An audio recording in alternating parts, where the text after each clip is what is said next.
Bismillahirrahmanirrahim. Assalamualaikum warahmatullahi wabarakatuh. Alhamdulillahi rabbil alamin. Wassalatu wassalamu ala asyrafil anbiya'i wal mursalin wa ala alihi wa ashabihi wa man tabi'ahum bi ihsanin ila yaumiddin. Amma ba'du, fa inna asdaqal hadithi kitabullah wa khairal huda huda Muhammadin sallallahu alaihi wasallam wa syarrul umuri muhdatsatuha wa kullu muhdatsatin bid'ah wa kullu bid'atin dhalalah wa kullu dhalalatin finnar. Rabbi shrah li sadri wa yassir li amri wa hlul 'uqdatam min lisani yafqahu qawli. Subhanaka la ilma lana illa ma 'allamtana innaka antal alimul hakim. Ma'asyiral muslimin, muslimat, mukminin dan mukminat, as-shaimin, as-shaimat, sidang pendengar channel Sentul Mengaji yang kami cintai karena Allah Subhanahu wa taala. Alhamdulillah, thumma alhamdulillah, bersyukur kepada Allah Subhanahu wa taala kita telah melewati separuh perjalanan daripada bulan Ramadan yang mulia ini. Kita telah melewati 15 malam terbaik yang Allah berikan kepada kita. Mudah-mudahan kita isi dalam ketaatan kepada Allah Subhanahu wa taala di setiap malam itu, dan Allah menjadikan kita bagian daripada hambanya yang dibebaskan dari neraka di malam-malam yang telah kita lalui. Hari ini kita masuk ke hari ke-15. Kita akan berbicara tentang puasa adalah bulan bertobat dan meminta ampun kepada Allah Subhanahu wa taala. Kita mulai kajian kita dengan sebuah pantun. Pantun yang berbunyi, sungguh syahdu puasa Ramadan, semua gembira menghadap Ar-Rahman. Telah berlalu purnama rembulan, jangkakan Ramadan separuh berjalan. Tinggi rembulan terlihat jauh, indah purnama laksana badar. Ketika Ramadan tinggal separuh, waktunya bertobat semakin besar. Masyiral muslimin rahimakumullah, Allah Subhanahu wa taala berfirman dalam surat At-Tahrim ayat yang ke-8. Allah Subhanahu wa taala mengingatkan kita tentang pentingnya kita bertobat kepada Allah Subhanahu wa taala. Allah Subhanahu wa taala berfirman, a'udzubillahi minasyaitonir rajim. Bismillahirrahmanirrahim. Ya ayyuhalladzina amanu tubu ilallahi taubatan nasuha. Tubu ilallahi taubatan nasuhan asa rabbukum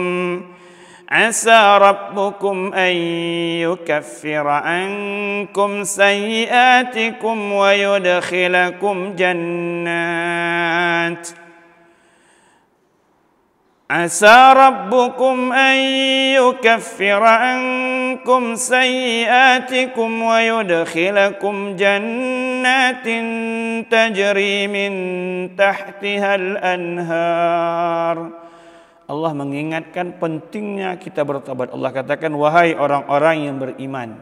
Kita ingat perkataan sahabat Abdullah bin Mas'ud, setiap Allah memanggil kaum mukminin dengan kalimat ya ayyuhalladzina amanu istama'na, kita fokuskan mendengar. Allah kabarkan apa? Allah katakan, wahai orang-orang yang beriman, tubu. Karena Abdullah bin Mas'ud mengatakan, kalau tidak berisi perintah yang sangat penting, dia adalah larangan yang sangat penting. Maka Allah katakan, tubu, bertaubatlah kalian wahai orang-orang yang beriman.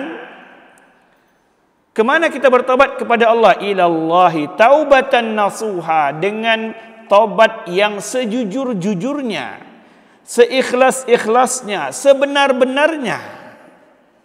Karena nasuh itu artinya ikhlas, kosong, naqi, bersih semuanya daripada kemaksiatan. Asa rabbukum, dengan pertobatan yang kalian lakukan itu wahai kaum mukminin, yakinlah bahwasanya Allah Subhanahu wa taala akan mengampunkan, yukaffira ankum sayyiatikum, Allah ampunkan seluruh kesalahan kalian. Kalian kan bersalah, kalian kan pasti berdosa. Allah akan ampunkan seluruhnya dengan pertobatan yang kalian lakukan. Wa yudkhilakum, berhenti saja? Tidak. Allah Subhanahu wa taala akan masukkan kalian ke dalam surganya. Tajri min tahtihal anhar, surga yang mengalir di bawahnya sungai-sungai yang sangat indah, sejuk, nikmat. Sungai surga itu ada sungai yang azbun, sangat sejuk, nikmat airnya. Bahkan ada yang sungai susu, ada sungai madu, saking nikmatnya. Apakah kita ingin hilangkan peluang yang Allah janjikan kepada kita itu? Kalla. Dia peluang yang besar. Bahkan Allah Subhanahu wa taala berfirman dalam surah An-Nur ayat 31, Allah Subhanahu wa taala berfirman, "Wa tubu ila Allah." Wahai orang-orang beriman, tubu, kembali kepada Allah, bertobat kepada Allah. Jami'an, semua kalian, ayyuhal mu'minun, wahai orang-orang beriman, la'allakum tuflihun. Dengan begitu kalian akan menjadi orang yang berhasil, orang yang sukses. Sehingga Syekh Abdul Razak mengutipkan bahwasanya perbedaan antara istighfar dengan taubat. Istighfar itu adalah amal lisan. Dia ibarat tentang amal lisan, memperbanyak ucapan istighfar, astagfirullah, astagfirullah. Sedangkan taubat, iqla' minal qulub wal jawarih, melepaskan kemaksiatan itu dari dalam diri kita dan dari perbuatan kita. Karena di antara syaratnya diterimanya taubat itu seperti dikatakan oleh Imam Nawawi, nanti kita akan kutip di ujung nanti, bahwasanya harus melepaskan semua kemaksiatan itu. Tidak boleh seperti sebagian orang mengatakan taubat sambal lado. Sudah taubat datang, enggak, lepaskan. Maka Allah katakan nasuh, harus kalian jujur, serius ketika bertobat kepada Allah Subhanahu wa taala. Karena Allah Subhanahu wa taala sangat menyenangi, sangat mencintai hambanya yang kembali kepadanya. Allah Subhanahu wa taala sangat senang. Bahkan dalam hadis yang masyhur yang diriwayatkan oleh Muslim, Rasulullah SAW mengatakan Allah sangat menggembira, berbahagia, lillahi farhah. Allah Subhanahu wa taala asyaddu farhan. Allah Subhanahu wa taala sangat bersangatan bahagianya, senangnya melihat hambanya yang bergelimang dengan kemaksiatan kembali kepadanya, atau yang baru berbuat maksiat kembali kepadanya, yang tidak berbuat kemaksiat kecuali dia kembali kepada Allah Subhanahu. Allah sangat senang. Sampai Allah Subhanahu wa taala memberikan permisalan.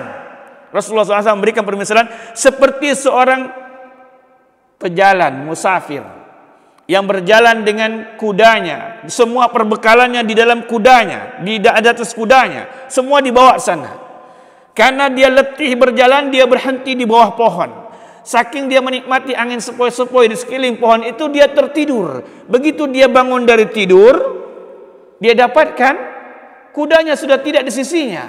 Saking akhirnya dia kebingungan. Ini orang yang bermaksiat, bingung kemana dia mau kembali. Begitu dia dapatkan Allah Subhanahu wa taala, dia tahu Allah Subhanahu wa taala tempat kembalinya. Begitu dia sedang bingung mencari perbekalan dan kudanya itu, kudanya datang di hadapannya. Saking bahagianya dia mengatakan, Allahumma anta abdi wa ana rabbuk. Rasulullah SAW memberikan akhta'a, sampai dia salah min syiddatil farah. Saking lisannya itu saking bahagianya salah sebut dia. Menunjukkan bahwasannya Allah Subhanahu wa taala sangat senang melihat hambanya yang kembali. Maka ma'asyiral muslimin, ketika Rabb yang kita sembah itu, yang kita harapkan kebaikan darinya, yang rezekinya kita pinta, yang kesehatan darinya kita harapkan, yang kebaikan-kebaikan dunia dan akhirat darinya kita harapkan, Dia zat yang maha mulia itu begitu berbahagia, begitu gembira melihat hambanya kembali kepadanya, maka kembalilah kepadanya. Agar kita tahu bahwasanya Allah Subhanahu wa taala memiliki khazanah pengampunan yang luar biasa. Allah memiliki khazanah pengampunan yang luar biasa. Sebesar apapun kemaksiatan, yang dibutuhkan hanya Anda kembali kepada Allah Subhanahu wa taala. Tidaklah penting berapa besar kemaksiatan itu, selama setelah kemaksiatan itu kita bertobat kepada Allah Subhanahu wa taala, maka Allah Subhanahu wa taala akan memberikan pengampunan yang besar, yang sangat besar sekali, sampai-sampai kita tidak terpikirkan Allah akan mengampunkan kemaksiatan yang sudah sangat besar kita lakukan kepada Allah Subhanahu wa taala. Itulah zat yang kita sembah, itulah zat yang kita harapkan kebaikan darinya. Dialah zat yang maha rahman, yang maha rahim, dan di waktu yang sama dia ghafur, tawwab, wahhab, memiliki semua kebaikan zat yang maha mulia. Pertobatan itu agar seorang mukmin, seorang hamba mengetahui bahwasanya tidaklah terjadi kerusakan, musibah yang Allah Subhanahu wa taala berikan kepada satu kaum, satu negeri, kecuali memang karena kemaksiatan yang dilakukan oleh hamba-hambanya. Allah Subhanahu wa taala mengingatkan kepada kita, falyahdharil ladzina yukhalifuna an amrihi, hati-hati orang-orang yang mengingkari perintah Allah Subhanahu wa taala. Sudah Allah perintahkan dia ingkari, sudah Allah perintahkan dia tolak. Allah suruh dia lakukan ini, dia tolak. Allah perintahkan dia puasa, dia enggan. Allah suruh dia bayarkan zakat, dia enggan. Dia perintahkan salat, dia enggan. Allah suruh dia santuni orang-orang dengan harta yang Allah titipkan kepadanya, dia enggan. Falyahdharil ladzina yukhalifu, kata Allah Subhanahu wa taala. Perhatikan, berhati-hati orang-orang yang yukhalifuna an amrih, menentang perintah-perintah Allah Subhanahu wa taala. Antusibahum fitnah, bahwasanya mereka akan Allah datangkan kepada mereka musibah. Au tusibahum adzabun alim, atau azab Allah akan Allah timpahkan kepada mereka.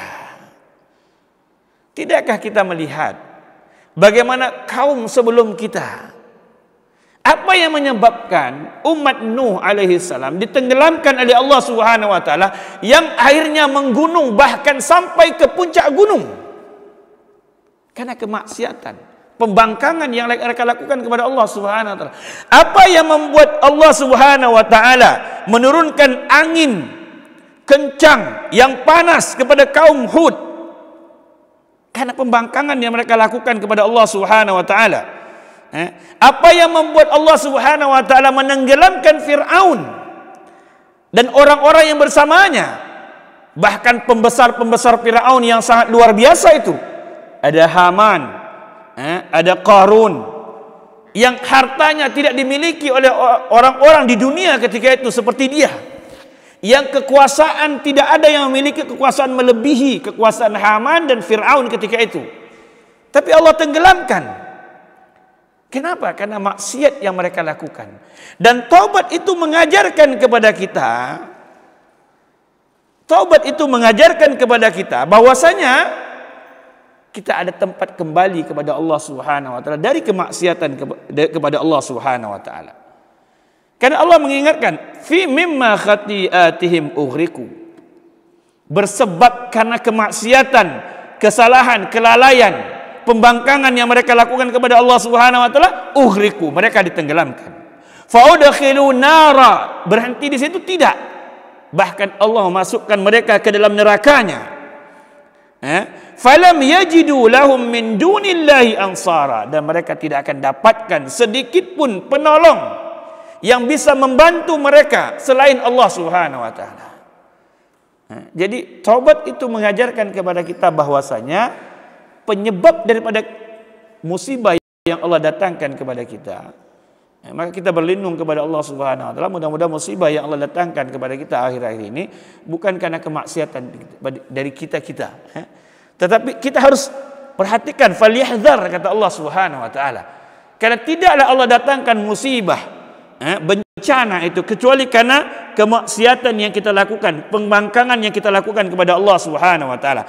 Agar kita tidak punya ruang untuk menyalahkan Allah Subhanahu wa taala. Maka Ramadan yang mulia ini mengajarkan kepada kita dan memberikan ruang kepada kita untuk memperbanyak taubat kepada Allah Subhanahu wa taala. Bukankah di antara doa yang sangat dicintai oleh Allah Subhanahu wa taala dan sangat diharapkan kita untuk membaca secara rutin di malam-malam di bulan Ramadan, bahkan di ujung-ujung malam bulan Ramadan, di malam-malam Lailatul Qadar yang diajarkan oleh Rasulullah SAW kepada kekasihnya yang sangat dia cintai dan ibunda yang sangat kita hormati, Ummul Mukminin Aisyah radhiyallahu anha, ketika ibunda kita bertanya, wahai Rasulullah SAW, kalau aku bertemu dengan Lailatul Qadar, apa yang harus aku bacakan? Apa yang harus aku rutinkan? Rasulullah SAW bersabda untuk membaca Allahumma innaka afun tuhibbul afwa fa'fu anna. Ya Allah, ampunkan, Allah engkau maha afu, Allah engkau maha mengampunkan. dan engkau maha mencintai pengampunan untuk hamba-hambamu, maka ampunkan kami. Ini di antara doa yang kita lantunkan kepada Allah ketika malam-malam, terutama 2 minggu berselang terakhir ini, waktu yang paling harus banyak-banyak. Kalau kita witir, kita doa di witir atau kunut di witir, maka perbanyak membaca ini. Atau setelah solat, sebelum solat, antara 2 azan dan iqamat, perbanyak doa ini. Terutama di waktu-waktu kita bangun di malam hari, di sepertiga malam, perbanyaklah minta kepada Allah Subhanahu wa taala. Mudah-mudahan Allah Subhanahu wa taala menjadikan Ramadan kita ini adalah Ramadan yang bisa mengampunkan dosa-dosa kita. Di akhir kita menyampaikan nasihat yang dikatakan oleh para ulama seperti dinukilkan oleh Imam An-Nawawi rahimahullah taala, hendaklah seseorang hamba memahami bahwasanya taubat nasuha itu mempunyai syarat. Di antara syaratnya adalah para ulama mengatakan bahwasanya yang pertama, hendaklah dia melepaskan kemaksiatan itu. Kalau dia bermaksiat kepada Allah Subhanahu wa taala, benar-benar dia tinggalkan maksiat itu. Yang biasanya dia berjudi, tinggalkan itu, jauhkan itu. Jangan pernah dia datangkan lagi itu. Begitu minum khamar, begitu juga. Semua kebiasaan, biasa dia menghibah orang, tinggalkan itu. Biasa dia meremehkan orang, menghina orang, tinggalkan itu. Biasa dia bakhil, tinggalkan itu. Ini di antara cara bertobat. Poin pertama, hendaklah dia meninggalkan kemaksiatan itu, keburukan itu. Yang kedua, kata beliau bahwasanya hendaklah dia menyesali. Betul-betul menyesal. Kok bisa ya? Saya bermaksiat, kok bisa saya seperti itu ya? Kita waliyadzubillah, kalau kita bermaksiat kepada Allah Subhanahu wa taala, kan kita sering kita orang yang bermaksiat kepada Allah Subhanahu wa taala. Sering kita ketika bermaksiat, umpamanya kita melalaikan waktu saja. Kok bisa ya saya orang yang berakal ini bisa membiarkan waktu hilang begitu saja, nggak ada gunanya, habis gitu saja. Kok bisa ya saya orang yang punya akal ini menipu orang? Kok bisa ya saya orang yang punya akal ini mencuri harta orang? Kok bisa ya saya orang yang berakal ini menzalimi orang, menghibah orang, dan seterusnya. Ini menyesali, ini bagian daripada cara kita bertobat kepada Allah Subhanahu wa taala. Jadi cara yang kedua, hendaklah dia menyesali. Setelah dia melepaskan kemaksiatan itu, dia sesali. Kenapa kok dia bisa melakukan kemaksiatan itu? Yang ketiga, hendaklah dia mengazamkan dirinya untuk sama sekali tidak kembali bermaksiat. Setelah dia tinggalkan kemaksiatan itu, dia sesali kemaksiatan itu, hendaklah dia beriktikad kepada Allah, berjanji kepada Allah. Andai pun kalau kemudian dia kemudian kembali melakukan itu, mudah-mudahan Allah Subhanahu wa taala mengampunkannya. Tetapi syaratnya hendaklah dia mengazamkan dirinya, bermohon kepada Allah Subhanahu wa taala, mengazamkan dirinya untuk menjauhi maksiat itu dan tidak kembali lagi bermaksiat. Dan Imam Nawawi rahimahullah taala mengatakan bahwasanya syarat ketika berhubungan dengan kemaksiatan atau kemungkaran dengan hamba-hamba Allah yang lainnya, ditambah hendaklah dia yabra' min dzimmi, hendaklah dia melepaskan. Kalau itu ghibah, hendaklah dia minta dihalalkan. Kalau itu menghina, minta dihalalkan. Tidakkah kita mendengar satu waktu Abu Dzar memanggil Bilal dengan sebutan Ibnu Sauda, maka Rasulullah SAW mengatakan, wahai Abu Dzar, sungguhnya pada dirimu ada penyakit jahiliyah, karena menghina, meremehkan orang, merendahkan, itu penyakit jahiliyah. Yang kemudian Abu Dzar mengatakan kepada Bilal, dia letakkan mukanya di tanah, dia katakan, wahai Bilal, saya tidak akan angkat. Ini di antara kebiasaan sahabat ketika mereka minta maaf, saya nggak akan angkat muka saya ini sampai engkau meletakkan kakimu di muka saya. Begitu cara kita meminta maaf. Kalau berhubungan dengan hutang segala macam, jangan sampai kita akhirkan. Begitu punya harta, bayarkan. Karena matlul ghani zulmun, kata Rasulullah SAW. Orang-orang yang punya harta melambatkan bayar hutangnya, kezaliman yang besar. Ini diantara syaratnya. Jadi Imam Nawawi mengatakan bahwasanya syaratnya ketika berhubungan dengan manusia itu, selain yang tiga tadi itu, hendaklah dia melepaskan kemaksiatan itu, kemudian dia menyesali kenapa berbuat maksiat itu, dia berazam tidak bermaksiat lagi, dan ditambahkan dia minta pemaafan dari orang yang dimaksiatinya, atau dia mengembalikan hak orang lain. Ini lebih kurang nasihat kita pada hari ke-15 ini tentang pentingnya bertobat, terutama di bulan Ramadan ini. Dan kita berdoa dengan doa yang dilantunkan oleh ayahanda kita Adam alaihissalam, dan doa yang dilantunkan oleh Yunus alaihissalam, dan doa yang dilantunkan oleh Abu Bakar. Allah Subhanahu wa taala, Rasulullah SAW mengkabarkan bahwasanya doa ayahanda kita adalah Rabbana zalamna anfusana wa illam taghfir lana wa tarhamna lanakunanna minal khasirin. Dan doa yang dilantunkan oleh Zannun Yunus alaihissalam, la ilaha illa anta subhanak inni kuntu minadh zalimin. Ya, Rasulullah SAW bersabda, tidak ada satu orang pun yang mengucapkan berdoa kepada Allah, meminta kepada Allah, memulai dengan doa ini kecuali pasti Allah ijabah. Dan doa yang biasa dilantunkan oleh Abu Bakar radhiyallahu anhu, Allahumma inna zalamna anfusana zulman katsira wa la yaghfiru dzunuba illa anta faghfir lana maghfiratan min indik wa tub alaina innaka antat tawwabur rahim. Kita tutup dengan doa kafaratul majelis. Subhanakallah bihamdik, asyhadu an la ilaha illa anta astaghfiruka wa atubu ilaik. Assalamualaikum warahmatullahi wabarakatuh.